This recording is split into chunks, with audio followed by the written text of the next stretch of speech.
Private భూములపై హైడ్రా అధికారులు అజమాయిషీ చేయడం ఎంతవరకు సమంజసమని ల్యాండ్ యజమాని నాగరాజు హైడ్రా అధికారులపై తీవ్రంగా మండిపడ్డారు. నాచారంలోని కార్తికేయ నగర్లో సర్వే నంబర్ 254, 259లో సుమారు 1640 గజాల ప్రైవేటు స్థలానికి హైడ్రా అధికారులు ఫెన్సింగ్ వేసేందుకు యత్నించారు. దీంతో ల్యాండ్ యాజమానులు హైడ్రా అధికారుల తీరుపై తీవ్రంగా మండిపడ్డారు. 1957లో సాగు చేసుకోమని అప్పటి రాష్ట్ర ప్రభుత్వం తమకు పట్టా ఇచ్చిందని, అట్టి భూమిని హైడ్రా అధికారులు పార్కు స్థలమని చెప్పి ఏ విధంగా కంచె వేస్తారని ప్రశ్నించారు. హైడ్రా అధికారులకు కాలనీవాసులు తప్పుడు సమాచారం ఇచ్చారని, దీనిపై హైడ్రా అధికారులు పూర్తి స్థాయిలో విచారణ జరిపించి చర్యలు తీసుకోవాలన్నారు. హైడ్రా అధికారులు తమకు ఎటువంటి నోటీసులు ఇవ్వకుండా దౌర్జన్యంగా కంచె వేస్తే సహించేదే లేదని, అడ్డుకొని తీరుతామని హెచ్చరించారు. సర్టిఫికేట్ ఇచ్చింది. ఆ సర్టిఫికేట్ బేసిస్ మీదనే మేము ఇక్కడ అగ్రికల్చర్ చేసుకోవడానికి ఈ బావి అనేది తవ్వుకున్నాము. అప్పుడు ఈ బావి అనేది మేము ఎవరికి అమ్మలేదు. ఇది గవర్నమెంట్ ప్రాపర్టీ కాదు. ఈ లేఅవుట్ లో ఇది వెళ్ళని చూపిస్తుంది. ఇక్కడున్న కాలనీ వ్యక్తులు కొంతమంది ఇక్కడున్న ప్రైవేట్ ల్యాండ్లు అన్ని కబ్జా చేయాలనే ఆలోచనతోని హైడ్రాకి వెళ్ళి కంప్లైంట్ చేశారు. ఇక్కడ ఇల్లీగల్ యాక్టివిటీస్ నడుస్తున్నాయని. ఒకవేళ ఇక్కడ ఇల్లీగల్ యాక్టివిటీస్ నడిస్తే ఇది మా ల్యాండ్, మేము ప్రొటెక్ట్ చేసుకుంటాం. ఇంతకుముందు మేము 3-4 సార్లు డబ్బులు ఒక 50,000 ఖర్చు పెట్టి, ప్రతి ఒక్కసారి 50,000 ఖర్చు పెట్టి మేము క్లీన్ చేయించాం ఈ ల్యాండ్. చెత్త వేస్తుంటే ఈ కాలనీ వాళ్ళే ఇక్కడ చెత్త వేపిస్తుర్రు, మళ్ళీ వాళ్ళే పోయి కంప్లైంట్ చేస్తుర్రు. కాబట్టి ఇది మా ల్యాండ్, ఇది మేము ఫెన్సింగ్ వేసుకుంటాం, మేము ప్రొటెక్ట్ చేస్తాం, మీకు ఏం ఇల్లీగల్ యాక్టివిటీ జరగనియం ఇక్కడ. కానీ మీరు ఇలా దౌర్జన్యంగా హైడ్రా అనేది వచ్చి ప్రైవేట్ ల్యాండ్ని మీరు కబ్జా చేయాలని చూసి ఫెన్సింగ్ వేసేసి మేము బోర్డు పాతేస్తామంటే మేము మాత్రం ఇక్కడ ఆత్మహత్య చేసుకుంటాం. మేము హైడ్రా వాళ్ళకి ఒకటే విజ్ఞప్తి చేస్తున్నాం, ఏంటంటే మీరు ఇది గవర్నమెంట్ ల్యాండ్ అంటే మీరు మాకు నోటీస్ ఇష్యూ చేయండి. మీరు మమ్మల్ని కన్సల్ట్ చేయండి, మాకు నోటీస్ ఇష్యూ చేయండి. ఇష్యూ చేస్తే మేము మా దగ్గర ఉన్న డాక్యుమెంట్స్ మీకు ప్రొజెక్ట్ చేస్తాం.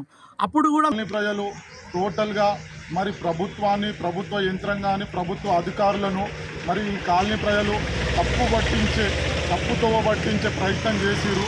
మరి ఇప్పటికైనా కూడా అది హైడ్రా కమిషనర్ గారు పూర్తి స్థాయి విచారణ జరిపిన తర్వాత, గతంలో కుటుంబ సమస్యలు ఈ భూమిపైన కుటుంబ తగాదాలు కొద్దిగా ఉన్నందుకు కారణంగా ఈ యొక్క భూమిని ఇట్లా ఓపెన్గా కుటుంబ తగాదాల కారణంగా వదిలేసిన కారణం ఉన్నది.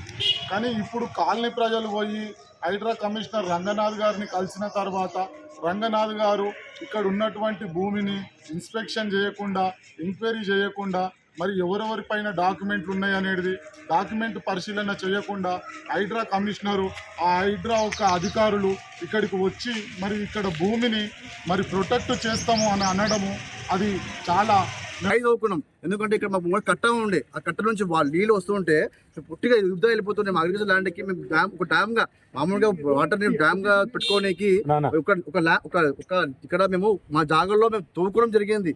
ఆ నీళ్ళని ఇక్కడ మేము సేవ్ చేసుకున్నాం. ఇక్కడ నీళ్ళు సేవ్ చేసుకున్న వాటర్ని మేము 3 ఎకరాల 30 గుంటలకు మేము దాన్ని వాటర్ అగ్రికల్చర్కి మేము వాడినాం. మేము అది ఈరోజు ఈ హైడ్రా టీం వాళ్ళు వచ్చి ఇది వీళ్ళు ఇక్కడ కొత్తగా కట్టుకున్న వాళ్ళు, కార్తీక నెలలో కట్టుకున్న వాళ్ళు వచ్చి మాకు పార్క్ కావాలి, అది కావాలి అంటే ఇది వెల్ ల్యాండ్, ఇది గవర్నమెంట్ ప్రాపర్టీ కానే కాదు, ఇది ప్రైవేట్ ప్రాపర్టీ. మా జాగా ఇది. మాకు ఈరోజు మేము కిరాయి ఇండ్లలో ఉంటున్నాం, మేము బయట పోయి కిరాయి ఇండ్లలో ఉంటున్నాం. మాకు ఇది కింద మాకు తిండి లేకుండా ఉంటుంది మా ఇండ్లలో. మేము రోజు పొద్దున్నతో కష్టపడితే మాకు తిండి వస్తుంది.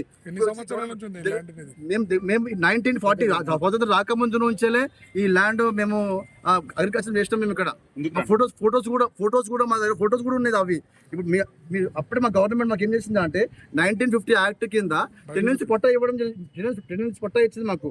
1951లో